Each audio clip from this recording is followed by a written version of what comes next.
The gunshot that rang through the Jamestown, Virginia saloon that July evening in 1882 was meant for someone else. But it changed everything for Fiona Porter when the tall cowboy in the dusty leather vest threw himself in front of her table without a moment's hesitation. The bullet grazed his shoulder instead of finding her heart, and as he stumbled backward into her arms, blood seeping through his shirt, she found herself staring into the most earnest pair of green eyes she had ever seen. "You all right, miss?" he gasped, even as his own wound bled freely. The shooter had already fled through the back door, his target lost in the chaos of overturned chairs and screaming patrons. Fiona pressed her napkin against the stranger's shoulder, her hands trembling but steady enough to apply pressure. She had seen worse injuries on her father's ranch when the hands got careless with the equipment. "I should be asking you that," she replied, her voice stronger than she felt. "You just took a bullet meant for God knows who." The cowboy managed a weak smile. "Ethan Reed, madam. And I reckon that fellow had terrible aim regardless of his intended target." The saloon owner, a portly man named Curtis who had known Fiona's family for years, rushed over with a bottle of whiskey and clean towels. "Get him upstairs to the room in the back. Doc Henderson is probably drunk as a skunk by now, but I will send someone to fetch him anyway." Fiona helped Ethan to his feet, surprised by his height when he stood fully upright. He had to be at least 6 feet tall, with broad shoulders and the lean, muscled build of a man who spent his days working cattle. His dark hair fell across his forehead, damp with sweat, and his jaw clenched against the pane as they climbed the narrow staircase. The room was small but clean, with a single bed covered in a faded quilt. Ethan sank onto it gratefully, and Fiona immediately set to work removing his vest and unbuttoning his shirt. She had doctored enough ranch hands to know what needed doing, even if her heart hammered strangely in her chest at the sight of his bare skin. The bullet had carved a furrow across the meat of his shoulder, deep enough to bleed profusely, but not deep enough to have struck bone. Fiona cleaned it with whiskey, apologizing when Ethan hissed through his teeth. "You have done this before," he observed, watching her capable hands work. "My father owns the Porter Ranch about 10 miles outside town." When you have 30 ranch hands and not enough sense among them to fill a thimble, you learn doctoring pretty quick. She threaded a needle she had pulled from the sewing kit on the dresser. "This is going to hurt. Cannot hurt worse than getting shot." But his fingers gripped the edge of the bed as she began stitching. They fell into conversation as she worked, partly to distract him from the pain. Ethan told her he had been traveling through Virginia on his way to North Carolina, where he hoped to find work on one of the larger cattle operations. He had been born in Texas but left after his parents died of fever, looking for a fresh start somewhere the memories did not haunt every corner. "What brought you to a saloon alone at this hour?" he asked. "Not to speak out of turn, but that does not seem like the safest choice for a lady." Fiona tied off the last stitch with perhaps more force than necessary. "I am meeting my father here. He had business in town and I had shopping to do. We were supposed to have dinner before heading back to the ranch." She sat back, examining her handiwork. The stitches were neat and even, and the bleeding had already slowed. "Though I suppose after that excitement I have lost my appetite." A commotion on the stairs announced the arrival of Doc Henderson, who was indeed drunk but functional enough to examine Ethan's shoulder and pronounce Fiona's stitching work adequate. Her father arrived moments later, a barrel-chested man with iron gray hair and a handlebar mustache that twitched when he was agitated. "Fiona Marie Porter, what in the blazes happened here?" Gerald Porter demanded, then stopped short when he saw Ethan. "And who is this?" "This is Ethan Reed, Papa. He saved my life." Fiona quickly explained the shooting, watching her father's face turn from red to pale and back to red again. Gerald studied Ethan with the same critical eye he used when evaluating horseflesh. "That true, son? You threw yourself in front of a bullet for my daughter." "Did not really think about it, sir," Ethan admitted. "Just saw a man pull a gun and a lady in the line of fire. Seemed like the thing to do." The older man's expression softened slightly. "Well, I am in your debt. Any man who would risk his life for family of mine deserves better than to be left bleeding in a saloon room." He made a decision with the swift certainty of a man used to command. "You will come back to the ranch with us. Stay until that shoulder heals proper. We will put you to work if you are up for it, pay you fair wages, and you will have a roof over your head and 3 squares a day." Ethan glanced at Fiona, who nodded encouragingly. "That is very generous, Mr. Porter. I would be grateful for the work." "Good. That is settled then." Gerald turned to his daughter. "Help him down to the wagon. We are losing daylight, and I want to be home before full dark." The ride to the Porter Ranch took the better part of an hour over rutted dirt roads. Fiona sat in the back of the wagon with Ethan, making sure he did not jostle his injured shoulder too badly. The summer evening was warm and pleasant, with fireflies beginning to wink in the tall grass on either side of the road. "You did not have to do that," Ethan said quietly.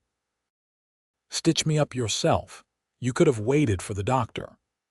"Doc Henderson smells like a whiskey barrel and his hands shake. I have seen what happens when he stitches people up.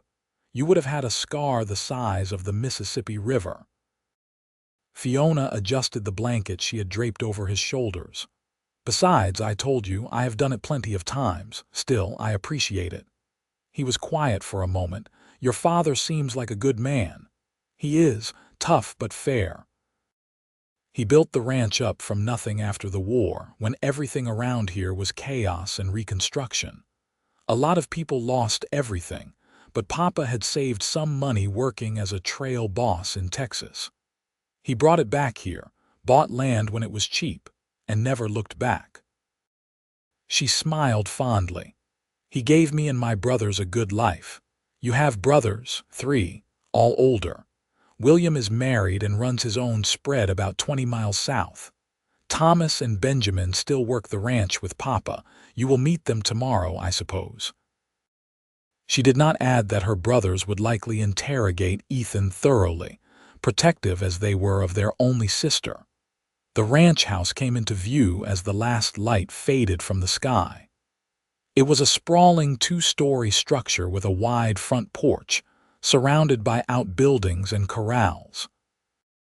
Cattle grazed in the distant pastures, dark shapes against the purple twilight.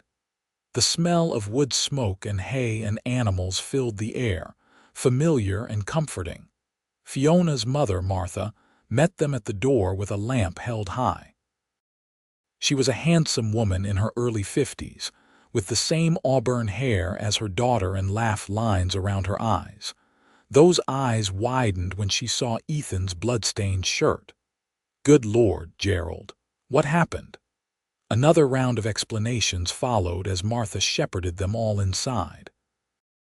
The house was warm and welcoming, with polished wood floors and comfortable furniture worn smooth by years of use. Family photographs lined the walls, and the smell of pot roast wafted from the kitchen. Martha immediately took charge of Ethan, inspecting Fiona's stitching with approval before helping him into the spare room on the first floor.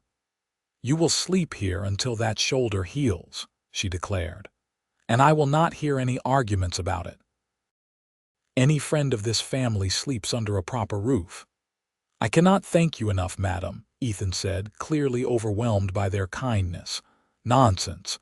You saved our daughter. That makes you family as far as I am concerned." She patted his good shoulder gently. "Now rest. Fiona will bring you a tray. You need food and sleep to heal proper." When Fiona brought the tray a short while later, She found Ethan had managed to wash up using the basin and pitcher on the dresser. He had pulled on a clean shirt someone had left for him, though he clearly struggled with the buttons. "Here, let me." Fiona set the tray down and helped him with the stubborn buttons. Her fingers brushed against his chest and she felt heat rise in her cheeks. "There. Now eat before it gets cold." "Will you sit with me?" Ethan asked. "I would appreciate the company, unless you need to be elsewhere." Fiona hesitated only a moment before pulling up the room's single chair. "I suppose I can stay for a bit. Make sure you do not pass out and crack your head open." They talked while he ate, conversation flowing easily despite having just met hours ago. Ethan asked about the ranch, about Fiona's life, about what it was like growing up in Virginia after the war. She found herself telling him things she rarely shared with anyone, about her dreams of seeing more of the country, about the books she loved to read, about feeling sometimes like the world was bigger than the boundaries of the ranch. "I know what you mean," Ethan said thoughtfully. "That is part of why I have been traveling, trying to figure out where I fit. Texas felt empty after my parents died, too many ghosts. I am sorry about your parents, that must have been hard." "It was, but life goes on. That is what my mother would have said." He smiled sadly. She was always practical like that. When Fiona finally stood to leave, Ethan caught her hand. "Thank you for everything, for taking care of me, for your family's kindness. I will not forget it." His hand was warm and calloused, a working man's hand. Fiona felt that strange flutter in her chest again. "You are welcome. Get some rest now."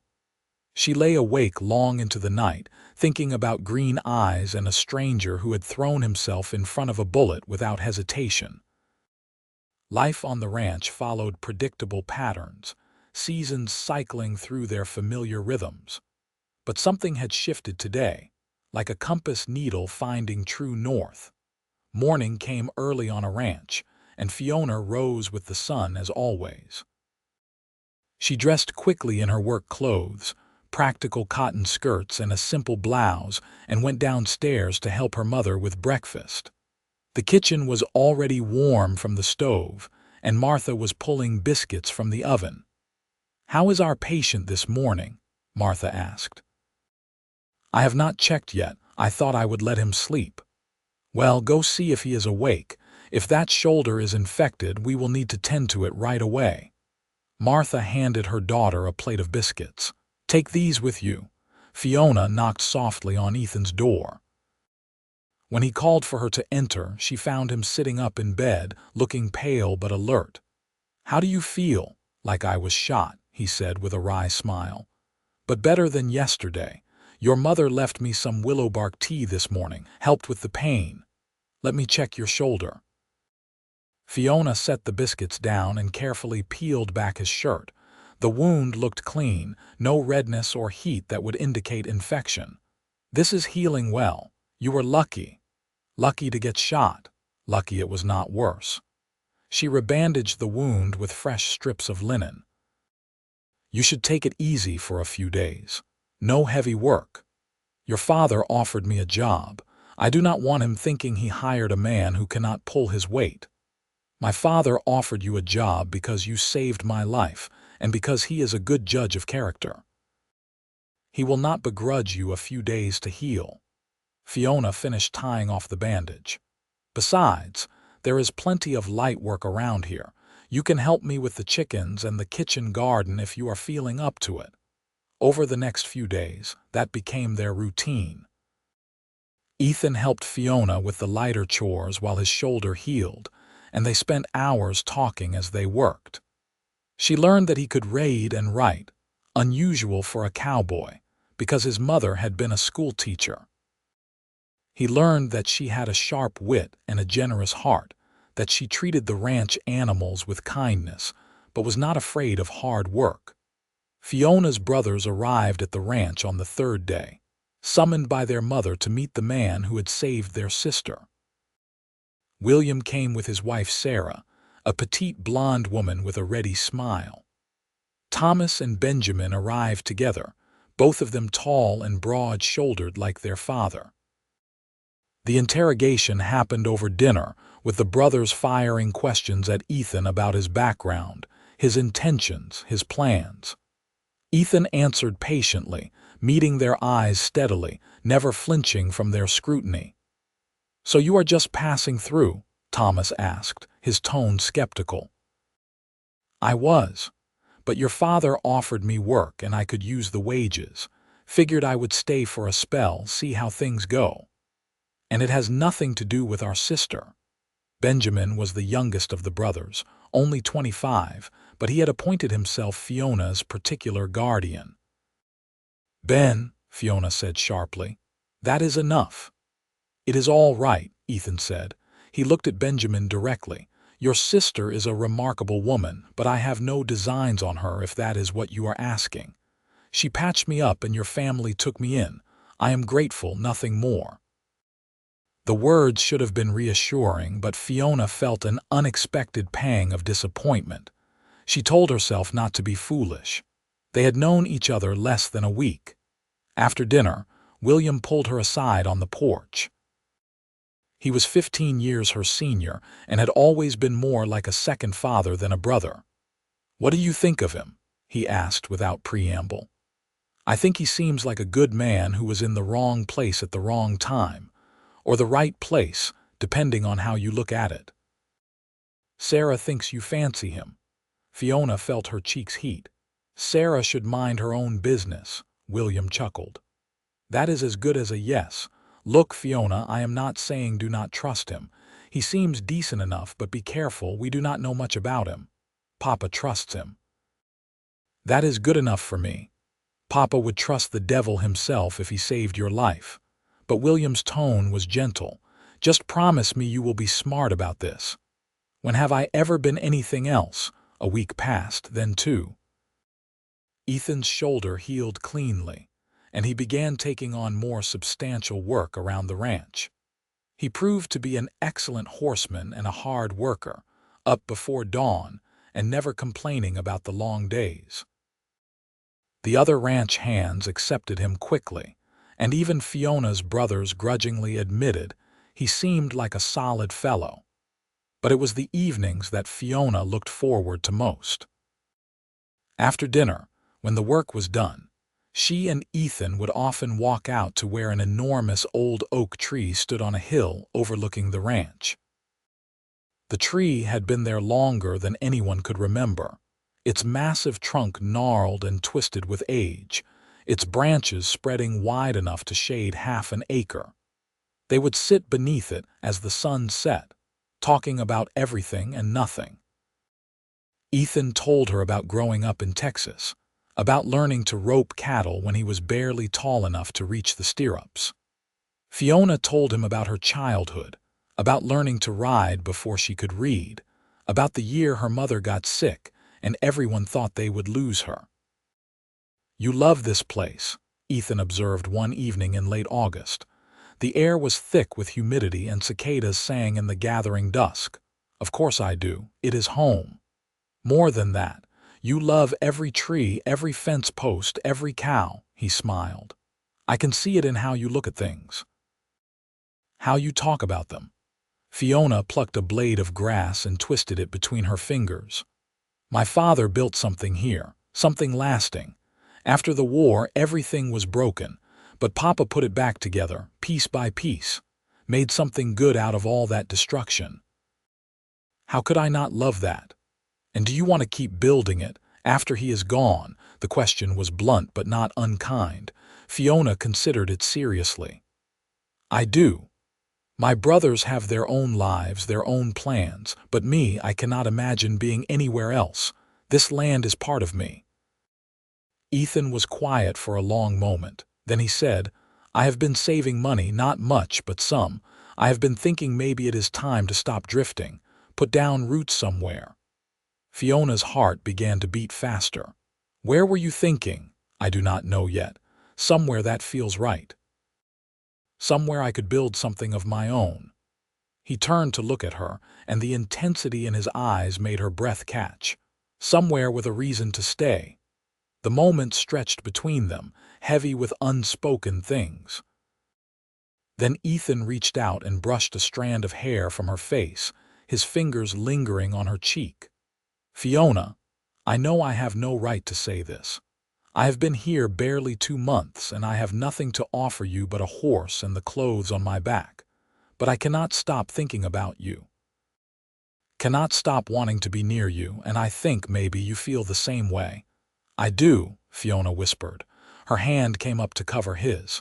"But you are right, it has only been 2 months, we barely know each other." "Then let me court you proper, let me do this right. I will talk to your father, ask his permission. We will take our time, make sure this is real." His thumb stroked her cheekbone gently. "Because I think it is, Fiona. I think this is the most real thing I have ever felt." Fiona leaned into his touch, her eyes closing. "I think so too." He kissed her then, soft and sweet under the spreading branches of the oak tree. It was Fiona's first real kiss, and it felt like coming home and setting off on an adventure all at once. When they pulled apart, both were smiling.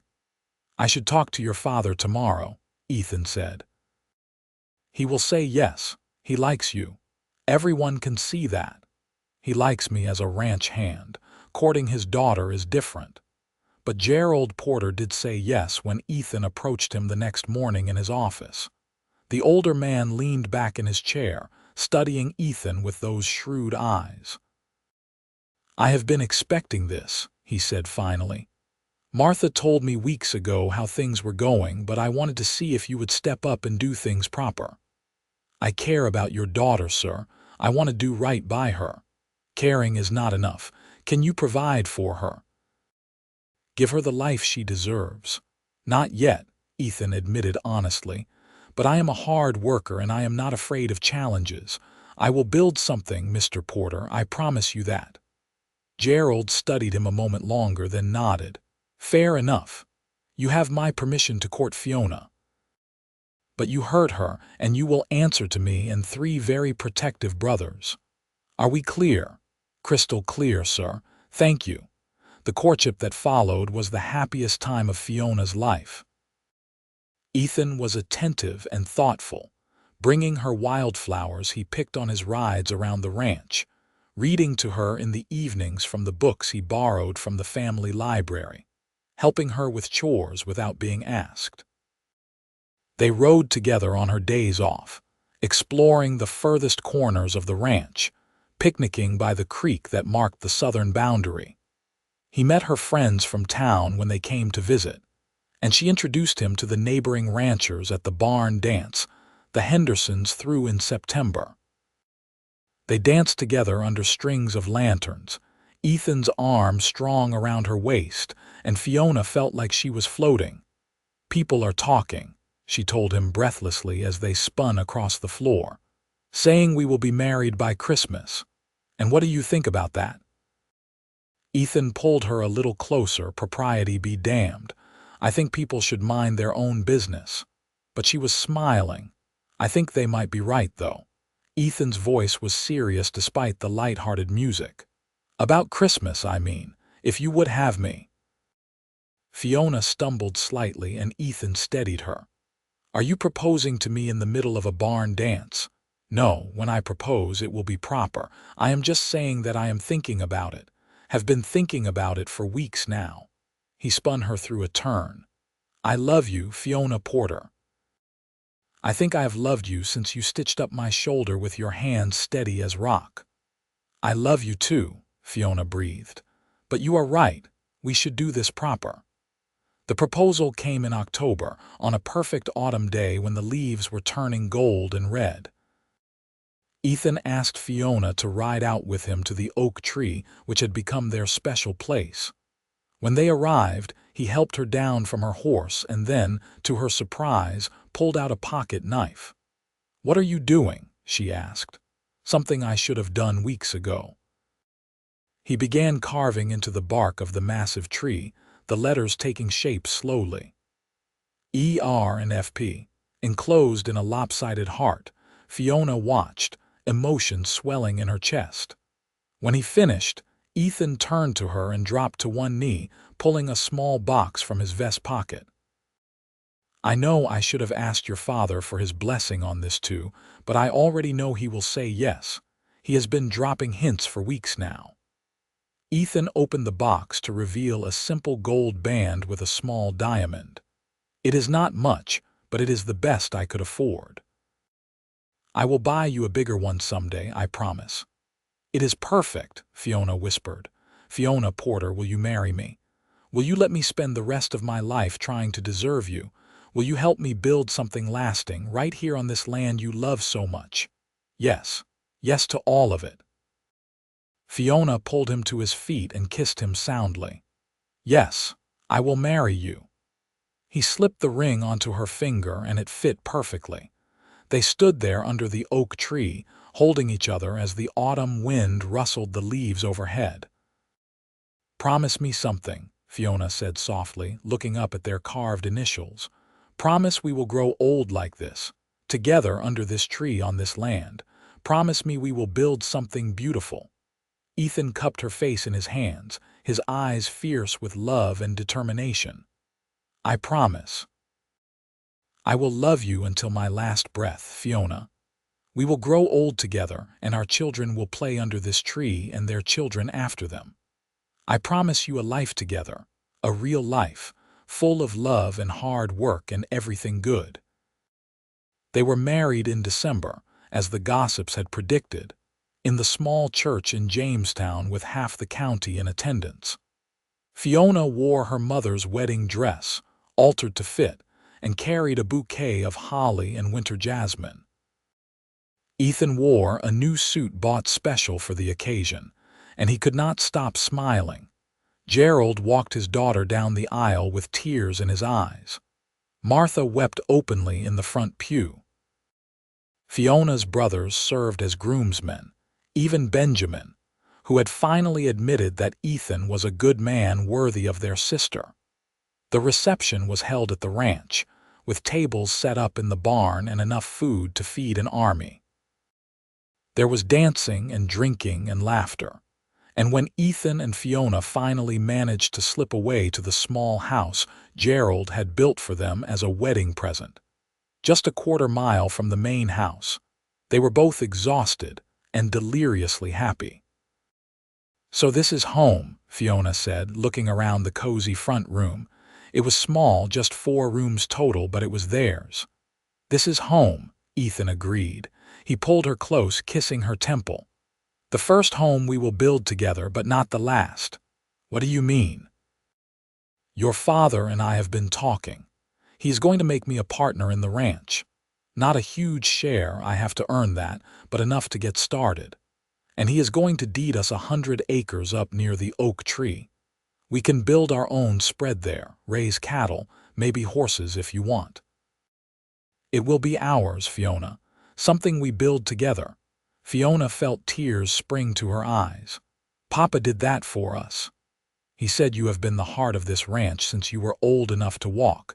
Said it was time you had a piece of it that was truly yours." Ethan wiped away her tears with gentle thumbs. "So yes, we will grow old under that oak tree. We will build our house there, raise our family there, just like I promised." Their first year of marriage was hard work but joyful. Ethan and Fiona spent every spare moment planning their future home, drawing sketches of how it should look, debating where the barn should go and how many acres to dedicate to cattle versus crops. Gerald made good on his promise, transferring the deed to the 100 acres and helping them secure a loan to start building. By the spring of 1884, construction had begun on their house. It would be modest, not as large as the main ranch house, but sturdy and well built with room to grow. The location was perfect, situated on the hill so that the oak tree would shade the front porch in summer, with a clear view of the surrounding land. Fiona discovered she was pregnant in June, and Ethan's joy was boundless. He became even more protective, trying to keep her from doing heavy work, though she laughed at him and continued her daily tasks. She was a ranch woman, born and bred, and pregnancy was not going to slow her down much. "You are going to drive me crazy," she told him one afternoon when he tried to stop her from carrying a basket of laundry. "Women have been having babies since the dawn of time. I am not made of glass. I know, but you are carrying my child, our child. I just want to keep you both safe." Fiona softened, setting down the basket to cup his worried face. "We are safe, I promise. But you have to let me live my life, Ethan. I will tell you if I need help." The house was finished in September, just a month before Fiona was due. It was beautiful, everything they had dreamed of and more, with wide plank floors and a stone fireplace and windows that let in floods of light. They moved in on a crisp autumn day, carrying their modest possessions into rooms that echoed with emptiness, but would soon be filled with life and love. Their son was born on a cold November night, after a labor that lasted 8 hours and left Fiona exhausted but triumphant. Ethan held his son with shaking hands, tears streaming down his face as he looked at the tiny, perfect human they had created. "He is beautiful," he whispered. "What should we name him?" I was thinking Samuel. "Samuel Raid." Fiona reached up to touch the baby's downy head. "Samuel means God has heard, and I feel like every prayer I ever made was answered when I met you." "Samuel Raid," Ethan repeated, testing the name. "I like it. Hello, Samuel. Welcome to the world." The years that followed were full and busy. The ranch prospered under Gerald and Ethan's joint management, the cattle herd growing, new hands hired to help with the work. Fiona and Ethan's spread grew too, adding more acres as they could afford them, building up their own herd.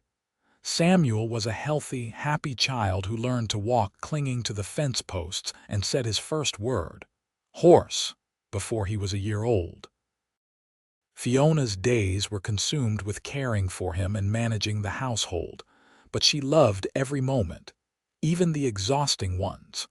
A daughter, Clara, was born 2 years after Samuel, with her mother's auburn hair and her father's green eyes.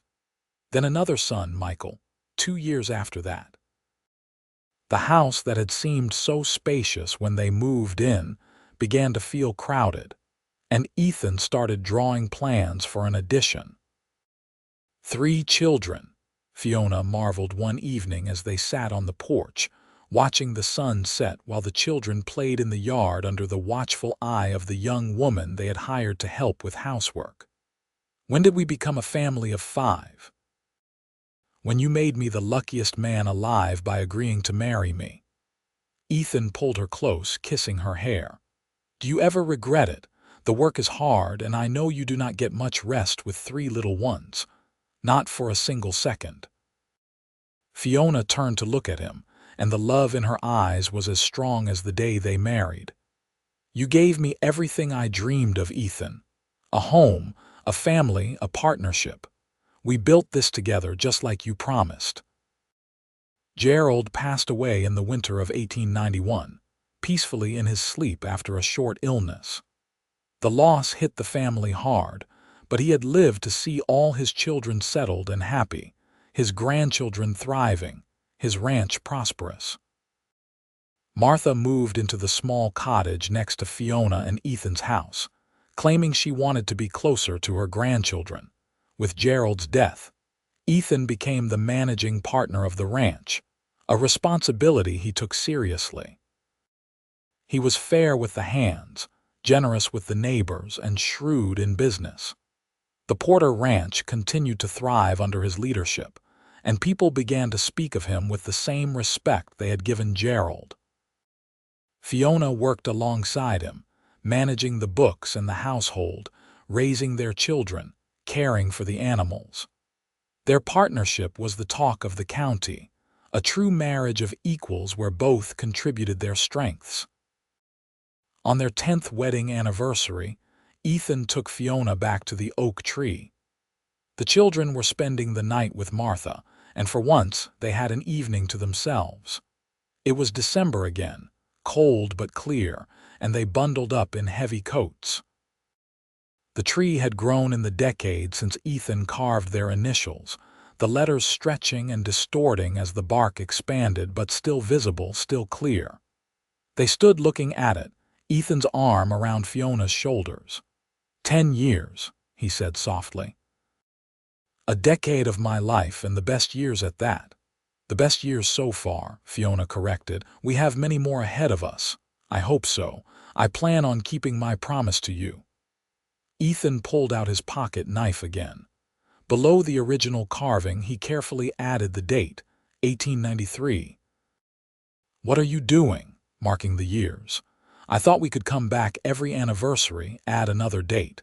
That way, when we are old and gray, we can stand here and see our whole life together carved into this tree. Fiona felt tears prick her eyes. That is beautiful. But you will need a bigger tree if we make it to 50 years. Then I will carve on the other side. Ethan pulled her into his arms. And the back, and the branches if I have to. Because I meant what I said, Fiona. I want to grow old with you right here under this tree.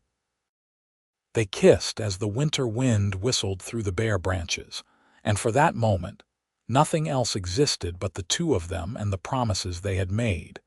The years continued to pass in their steady rhythm. Samuel grew into a serious young man who loved working with the cattle. Clara was spirited and independent, learning to rope and ride as well as any boy. Michael was the dreamer, always with his nose in a book, talking about going to university someday. More children came. A fourth son, James, born in 1894. Twin daughters, Elizabeth and Rose, born in 1896, much to everyone's surprise and delight. The house expanded to accommodate them all, rooms added in a hodgepodge fashion as needed, until the modest 4-room house had become a sprawling family home. Martha lived to see all her grandchildren grow, passing peacefully in her sleep in 1898 at the age of 72. She was buried next to Gerald in the Jamestown Cemetery, under a spreading maple tree. At the funeral, Fiona clutched Ethan's hand and thought about promises kept, about lives well lived, about the legacy of love her parents had left behind. Fiona's brothers remained close. William and Sarah had 4 children of their own, and the cousins grew up together, a pack of rowdy children who ran wild across the ranch lands in summer. Thomas never married, content to work the ranch and come to dinner every Sunday. Benjamin married late, at 35, to a widow with 2 children, and they added 3 more to the brood. The Porter family gatherings were legendary, loud affairs with too much food and too much noise and so much love it seemed to fill every corner of the room. Ethan, who had come from such loss, found himself at the center of a family so large and boisterous, he sometimes had to step outside just to hear himself think. Overwhelming, Fiona asked one Christmas, finding him on the porch watching stars appear in the deepening twilight. In the best possible way. He pulled her against his side. I never imagined having something like this. A family, a home, a place where I belong. You built it. We built it together. No, your father built the foundation. I am just lucky enough to have been invited to add to it. The 20th century arrived with hope and celebration. The ranch was more prosperous than ever. The children were healthy and thriving, and Fiona and Ethan's marriage remained strong. They were in their early 40s now, no longer young but not yet old, settled into the comfortable rhythm of a long partnership. Samuel, now 16, was talking about bringing home a girl he had met at the church social. Clara, 14, was fighting against wearing dresses and insisting she would run her own ranch someday. Michael, 12, had his heart set on university in Richmond. The younger children were still in the chaos of childhood, running and playing and keeping Fiona busy from dawn until dusk. On their 20th anniversary, Ethan and Fiona made their annual pilgrimage to the oak tree. 2 decades of dates were now carved into the bark, a timeline of their life together. Ethan added 1903 carefully, his hands not quite as steady as they had been but still capable. 20 years, Fiona said wonderingly. We are halfway to your goal of 50, the best 20 years of my life. Ethan put away his knife and took both her hands. Do you remember what you said to me the day I proposed about growing old together? I asked you to promise we would grow old like this. And I promised we would, that we would build something beautiful together. Do you think we have?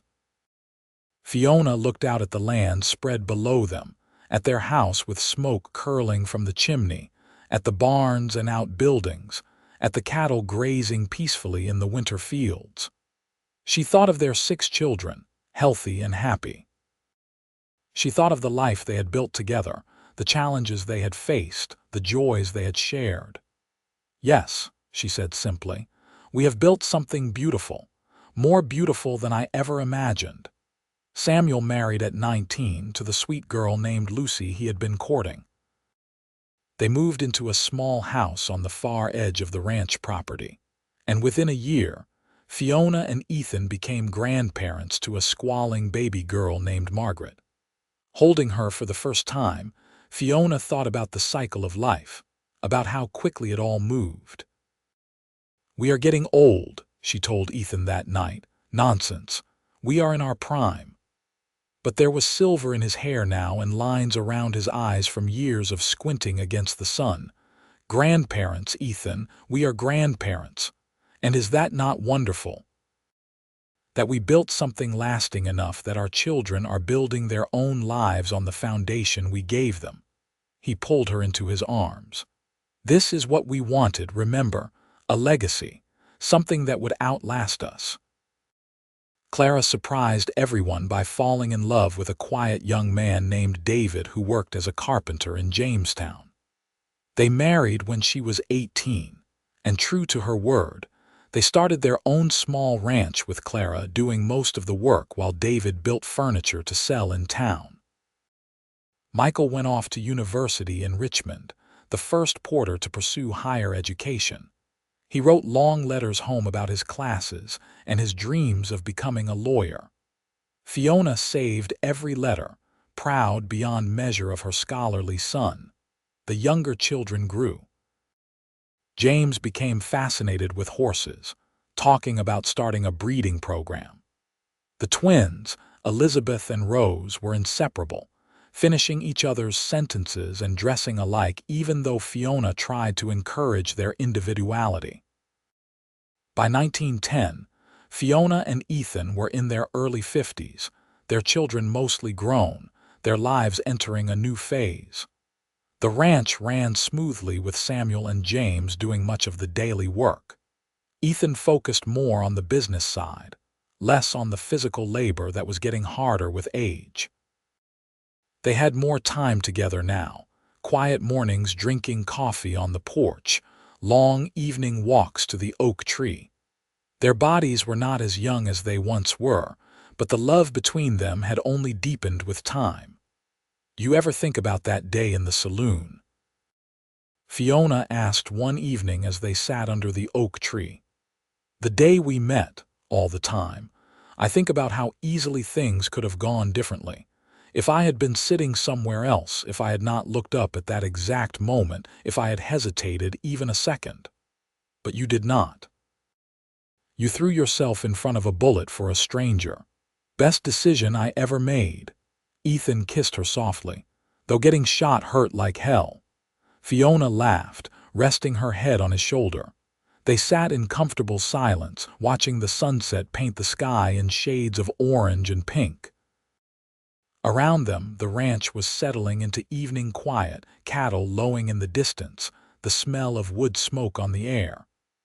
I am so grateful, Fiona said softly, for all of this. For you, for our children, for this life we built. I know we have had challenges, that it has not always been easy. But I would not change a single moment. Neither would I. Ethan carved that year's date into the tree, the numbers joining the long list of years that marked their anniversary. 27 years. We are more than halfway to 50 now. You really think we will make it that long? I plan on it, and beyond if God allows. He pulled her to her feet. Come on, Mrs. Reed. Let us go home. Home was warm and welcoming, even with most of the children grown and gone. Elizabeth and Rose still lived there, now 17 and helping their mother run the household. They had inherited Fiona's auburn hair and Ethan's height, and they were already attracting suitors from neighboring ranches. The next decade passed in a blur of weddings and grandchildren. Michael graduated from university and returned to Jamestown to practice law, marrying a senator's daughter and having 3 children in quick succession. James married a horse breeder's daughter and started his breeding program, developing a reputation for quality stock.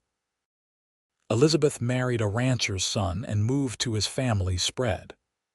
Rose, surprising everyone, married a banker from Richmond and moved to the city, though she came home often. By 1920, Fiona and Ethan were surrounded by grandchildren, a whole new generation of Reeds and Porters running through the ranch, learning to ride, learning to work, learning the values their grandparents held dear. Ethan's hair was fully gray now, his movements slower than they once were, but his mind was sharp, and his love for Fiona as strong as ever. Fiona's face bore the lines of a life well lived, and her hands were gnarled from years of work, but her eyes still sparkled when she looked at her husband. On their 37th anniversary, they walked slowly to the oak tree, leaning on each other for support. The tree had grown massive over the decades, its branches spread like a benediction over the land. The trunk was covered in carved dates now, 37 years of marking their love. Ethan carved 1920 with careful precision. His hands shook slightly, but the numbers were clear. 37 years, he said softly. We have been together longer than we were apart. You have become philosophical in your old age. I have become grateful. Every morning I wake up next to you is a gift I do not take for granted. They sat under the tree, and Fiona thought about the girl she had been at 22, stitching up a stranger's shoulder in a saloon room. She could never have imagined then where that moment would lead, the life that would unfold from that single act of chance. You remember what you said to me the day you proposed? She asked. I said a lot of things. I was nervous as a long-tailed cat in a room full of rocking chairs. Fiona laughed. You said promise we will grow old like this, and I did promise. We have kept that promise, have we not? We have. We have grown old together, raised a family together, built a life together. Ethan took her hand, their fingers intertwining naturally after so many years. And I would not have it any other way. The 1920s brought change to the ranch and to the country. Automobiles replaced horses for transportation, though the ranch still relied on horses for working cattle. The telephone made communication easier, connecting the far-flung family members. The radio brought the world into their living room, but some things remained constant. The land, the cattle, the cycle of seasons. The oak tree on the hill growing ever larger, its branches providing shade for a whole new generation. The love between Ethan and Fiona, tested by time and strengthened by it. Ethan's health began to fail when he was 65. Nothing dramatic, just the slow wearing down of a body that had worked hard for decades. His lungs were not what they once were, and cold winters left him wheezing. But he refused to stop going to the oak tree on their anniversary, even when the walk became difficult. You are a stubborn man, Fiona told him fondly as she helped him up the hill on their 45th anniversary. I made a promise. I intend to keep it. The year was 1928, and they were old now by any measure. Fiona was 66, Ethan 68. Their children were middle-aged, their grandchildren grown or growing, and there were even a few great-grandchildren toddling about. Ethan carved the date with shaking hands, and Fiona had to help him finish the last number. They sat under the tree, wrapped in blankets despite the relatively mild December day, and looked out at the land they had spent their lives working. 5 more years, Ethan said softly. 5 more years and we will have made it to 50. We will make it. You are too stubborn to do otherwise. He smiled, but there was a distance in his eyes that worried Fiona. If something happens to me before then, I want you to know how grateful I am. For every day, every moment. You gave me a life worth living, Fiona. You gave me everything. Nothing is going to happen to you. You are going to be fine. But in her heart, Fiona knew better. She had seen enough death in her life to recognize its approach. So she held him close under the oak tree and memorized the feeling of him in her arms just in case. Ethan made it through the winter, but it was a close thing. Pneumonia set in during January, and for 3 terrifying weeks, Fiona sat by his bedside while the doctor came and went and the whole family prayed. But Ethan was tough, tougher than anyone gave him credit for, and he fought his way back to health. Spring came, and with it, renewed strength. Ethan was diminished by the illness, frailer than before, but his spirit remained strong.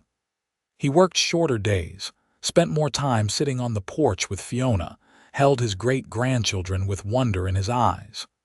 We are going to make it to 50, he told Fiona on their 46th anniversary. I can feel it. And they did. Through 47 years, 48, 49. Ethan grew weaker with each passing year, but he held on with stubborn determination. Fiona remained strong, caring for him, managing the household, being the pillar the whole family leaned on. December 1933 arrived cold and clear. Ethan was 73 years old, his body failing but his mind still sharp. On the morning of their 50th anniversary, he insisted on getting dressed in his best suit. We are going to the tree, he announced. Ethan, you can barely walk to the door. The tree is too far. Then get me a horse, or a wagon, or carry me if you have to, but I am going to that tree, Fiona. I promised you 50 years and I am going to deliver. In the end, Samuel drove them in the automobile, stopping as close to the tree as he could get. It still took both Samuel and Michael to help Ethan walk the last 100 yards, but he made it, settling onto the bench that had been placed there years ago with a sigh of relief. Everyone leave us, Ethan said. This is for me and my wife. The family retreated, though Fiona knew they were watching from a distance. She sat next to Ethan on the bench, taking his hand. 50 years, he said softly, looking up at the tree. The trunk was a map of their life together, dates carved in chronological order, starting with those first hasty letters he had carved before proposing and ending with last year's careful numbers. We did it, Fiona. We kept our promise. We did. Fiona helped him pull out his pocket knife. Together, their hands clasped together on the handle, they carved 1933 into the bark. Ethan's hands were shaking badly by the time they finished, but his eyes were bright with triumph. 50 years of loving you, 50 years of building a life together. It still does not seem like enough. Then we will aim for 50 more, Fiona said, even though her heart knew the truth. I do not think I have 50 more in me. Ethan turned to face her fully. But I have loved every single day of the 50 we have had. You are the best thing that ever happened to me, Fiona Porter Reed. You saved me in that saloon and you have been saving me every day since. You saved me first, literally threw yourself in front of a bullet. Best decision I ever made. He cupped her face with hands that trembled. Promise me something, anything. Promise me you will be happy after I am gone, that you will not spend your remaining years grieving. Live, Fiona. Enjoy the family we built, the land we worked, the legacy we created. Promise me. Tears streamed down Fiona's face. "I promise, but you are not going anywhere yet. We just made it to 50. You have to stick around a while longer." "I will stay as long as I can." Ethan kissed her softly. "But when it is my time, let me go knowing you will be all right." They sat under the oak tree for hours, holding each other, talking about the 50 years they had shared. Ethan reminded her of moments she had forgotten, small details that he had treasured.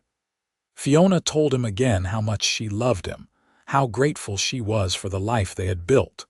When the sun began to set, Samuel and Michael came to help Ethan back to the automobile. He was exhausted, barely able to walk, but there was peace on his face. "Thank you," he whispered to Fiona as they drove home. "Thank you for 50 beautiful years." Ethan passed away 3 weeks later, quietly in his sleep with Fiona beside him. He was 73 years old, and he had lived a good life, full of love and purpose and family. The funeral was attended by what seemed like half of Virginia, testimony to the man he had been and the legacy he had left. Fiona stood at his graveside with her 6 children, her 17 grandchildren, and her 9 great-grandchildren, and she thought about promises kept. Ethan had given her everything he promised and more. He had loved her until his last breath, just as he swore he would. Life went on because it had to. The ranch continued to operate under Samuel's capable management. Fiona's children took care of her, though she insisted on staying in her own home. She spent her days surrounded by family, reading to great-grandchildren, dispensing advice to grandchildren, supporting her children through their own challenges. But every anniversary, December 15th, she walked to the oak tree. Sometimes family came with her, sometimes she went alone. She would sit on the bench and look at the 50 dates carved into the bark, a timeline of love that had spanned half a century. On what would have been their 55th anniversary, Fiona sat under the tree with a grandchild on either side. They were Samuel's grandchildren, twins named Ethan and Fiona after their great-grandparents. They listened raptly as she told them the story of how she met their great-grandfather, about the bullet and the saloon and the green-eyed cowboy who changed her life. "Did you really love each other that much?" young Ethan asked. "More than I have words to express." Fiona touched the carved dates. "We built a life together, a real partnership. We worked hard and loved hard and never took a single day for granted." "I want to find love like that," young Fiona said wistfully. "Then do not settle for anything less." The old woman smiled at her namesake. "Your great-grandfather used to say that we were lucky that we found each other against all odds, but I think we made our own luck. We chose each other every single day. That is the secret. Not grand gestures or fairy tale romance, but the daily choice to love and be loved." Fiona lived to be 85 years old, surrounded by family to the very end. She passed peacefully in 1952, holding the hand of her youngest daughter Rose, with her children and grandchildren filling the room. She was buried next to Ethan under that maple tree in Jamestown Cemetery, their headstones side by side. But their true monument was the oak tree on the hill, with 50 dates carved into its massive trunk, testimony to a love that had lasted a lifetime. The ranch remained in family hands, passed down through generations. Samuel's children ran it, and their children after them. The house that Ethan built was carefully preserved, updated as needed but maintaining its essential character. New generations of children played under the oak tree, learning about their heritage, about the cowboy and the ranch girl who had built something beautiful together.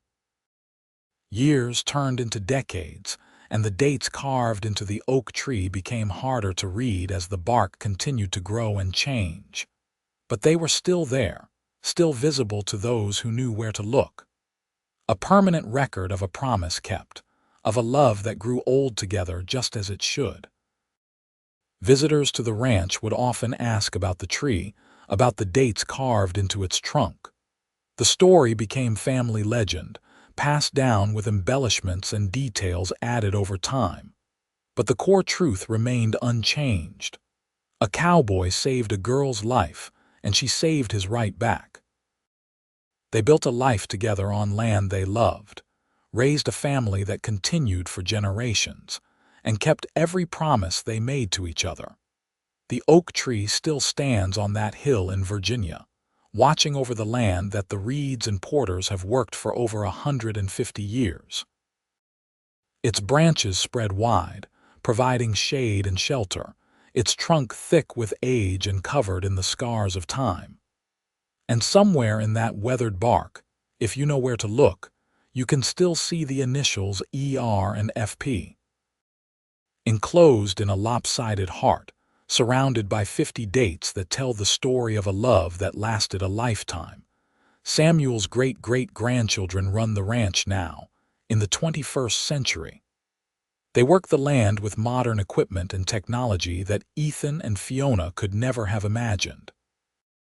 But they still tell the story of their ancestors, still walk up to the oak tree on December 15th each year, still remember the promises made and kept under those spreading branches. Because some things transcend time. Love, family, the land that sustains us, the promises we make to each other. These are the things that last, the things that matter, the things worth fighting for. Ethan Reed came to Virginia with nothing but a horse and hope, looking for a place to belong. He found it in the arms of a red-haired ranch girl who saw something in him worth saving. Together they built something that lasted beyond their own lives, a legacy of love and hard work and commitment. And on December nights, when the wind whistles through the bare branches of the oak tree, some say you can still feel their presence there. Two souls who loved each other across 50 years and beyond, who kept their promises, who grew old together just as they swore they would. The initials remain carved in the tree, a testament to a moment of hope and promise. The dates remain, marking the passage of years and the constancy of love. And the tree remains, solid and enduring, watching over the land and the family that grew from that single moment in a saloon when a cowboy threw himself in front of a bullet and found his destiny. This is the story they tell in Jamestown, Virginia. The story of Ethan and Fiona, of a love that built a dynasty, of promises kept and dreams fulfilled.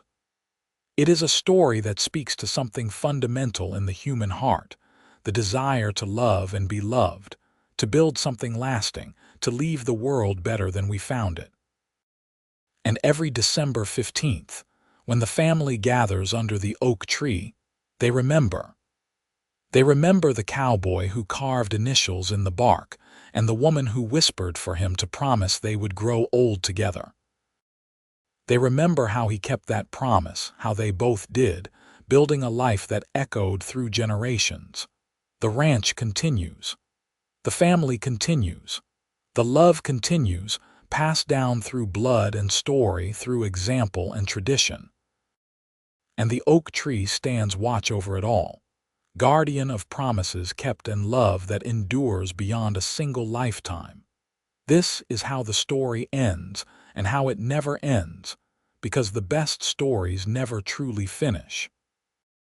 They continue in the lives they touch, in the families they create, in the land they steward.